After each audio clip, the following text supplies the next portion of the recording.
pergunta para a Mariana. Qual, na sua opinião, a melhor forma de energia renovável? É uma pergunta complexa, porque na verdade, se você compara todas as energias renováveis, cada uma vai ter um tipo de impacto. Na minha opinião, qual seria melhor? Talvez a eólica, mas ainda assim eu tenho um problema do barulho, né, ruído, eu tenho um problema com a fauna, avifauna principalmente, que acaba sendo, né, tendo uma morte muito grande por conta do tamanho dos aerogeradores, mas eu tenho um impacto muito menor ambiental, local, né? Então, com certeza ele é interessante. Agora, eu nunca posso analisar apenas do ponto de vista do impacto. Eu tenho que analisar também do ponto de vista econômico, e ele ainda é muito inviável. Comparando mais ou menos o custo do megawatt de uma hidrelétrica, que é aproximadamente 45 a 50 reais o megawatt, a eólica ainda está custando 100, 150, então é muito elevado. Isso daí no leilão acaba espantando todos os empreendedores, né? Agora, solar não tem nem comparação, ela ainda é mais cara do que tudo isso. E ainda existe uma discussão também sobre a reflectância daquele, né, do painel solar, como que ele seria, porque ele precisa de áreas muito grandes, limpas. Então, de repente, o local onde você coloca uma eólica também funcionaria para uma solar, mas não dá para fazer uma complementariedade, porque você precisa de aberturas grandes de estradas. Então, depende muito, né, de qual que é o seu objetivo, qual vai ser a rentabilidade. Eu ainda acho que a hidrelétrica é uma das melhores. Agora, as grandes hidrelétricas, já está difícil de construir grandes hidrelétricas, principalmente no Brasil. Um local que seria interessante é a Amazônia, mas lá você tem tantos outros fatores interferindo na implantação de uma usina que já está ficando inviável. O último caso que vocês podem ter ouvido por aí é o Belo Monte, né? Muitas empresas saíram dessa história, porque a TIR, que é o tempo de retorno do seu investimento, ela era muito alta, então não valia a pena. Então, você precisa analisar muitos fatores. De repente, a construção de uma pequena central hidrelétrica é interessante, só que aí também você não consegue falar, por exemplo, você vai gerar 1 megawatt, mas há um custo que, né, é elevado em comparação à mesma quantidade de megawatt que uma grande usina, então tem que sempre fazer essa análise, sabe? Tanto econômica, financeira, como social e ambiental. Então isso é depende muito da região, né? Então as renováveis, elas ainda são melhores do que uma térmica, por exemplo. Você vai ter, além de todo o impacto, né, que é a todo tempo, mas também é terrível financeiramente, né? Então a térmica é até sem condições, mas todas as renováveis têm um ponto positivo. Tem que verificar a realidade local. Parecido, eu queria aproveitar a sua pergunta, que eu acho interessante, para colocar alguns novos elementos, que eu não mencionei na minha apresentação. Em 97, numa conferência da ONU, se aprovou o protocolo de Kyoto, e era necessário que países ratificassem esse protocolo. Para que ele tivesse vigência, era necessário que os países somados eles tinham que ser responsáveis por 55% das emissões de gás de efeito estufa, né, de mudança climática. Isso o Brasil aderiu em 2002, o protocolo com a entrada da Rússia em 2004, aí então o protocolo ganhou vigência.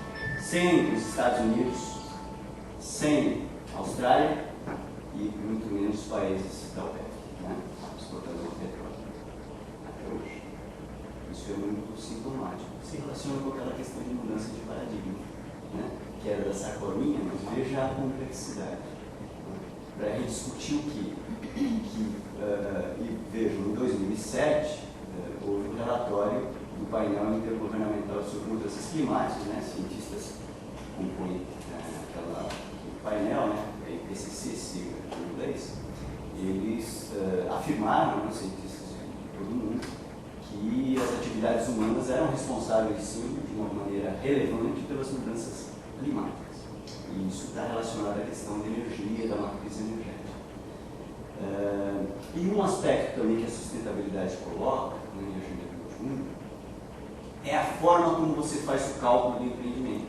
Porque, na verdade, os grupos econômicos, o que eles fazem? Eles fazem a questão dos custos para ter um retorno econômico do seu empreendimento.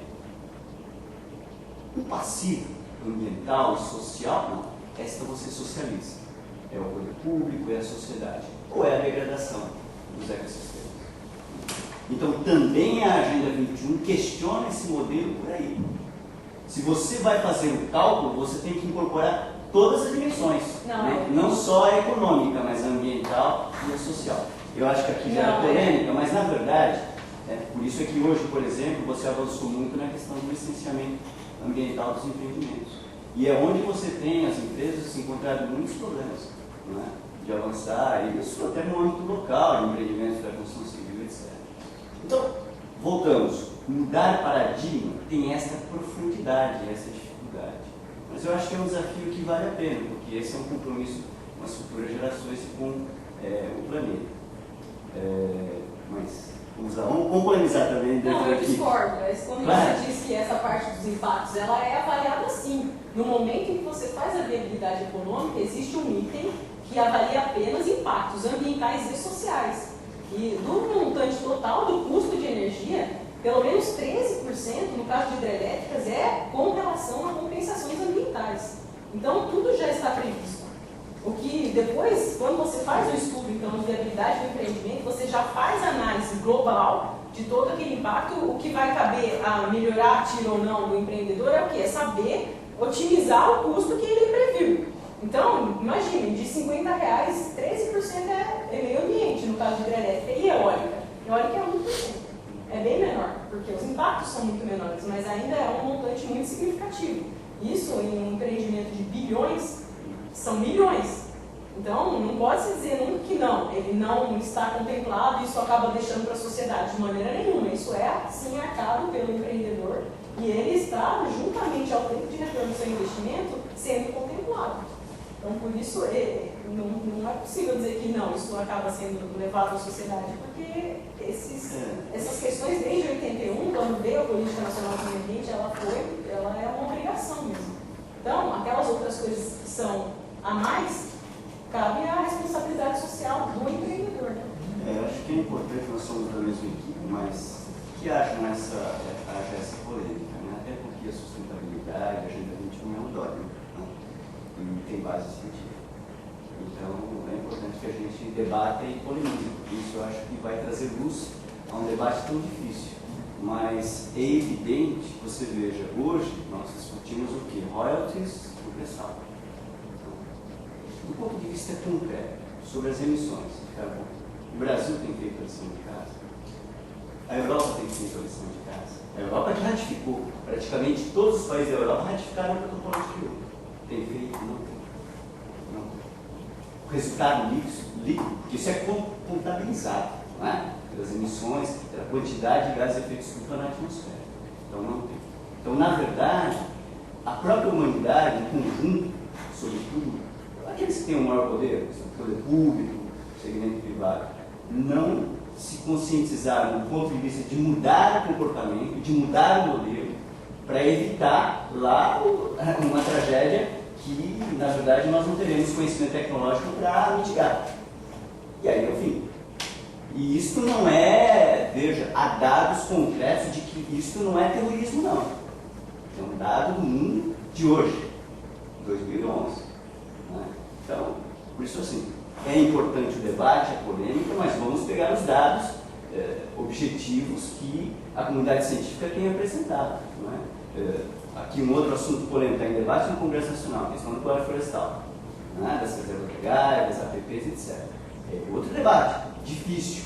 Veja como o Congresso decidiu, uma ampla maioria, com todos os alertas feitos, inclusive pela comunidade científica, pela SBPC, pela Academia Brasileira de Ciências. Eu acho, é um debate que me entusiasma, porque eu acho que nós estamos falando da vida, né, no planeta.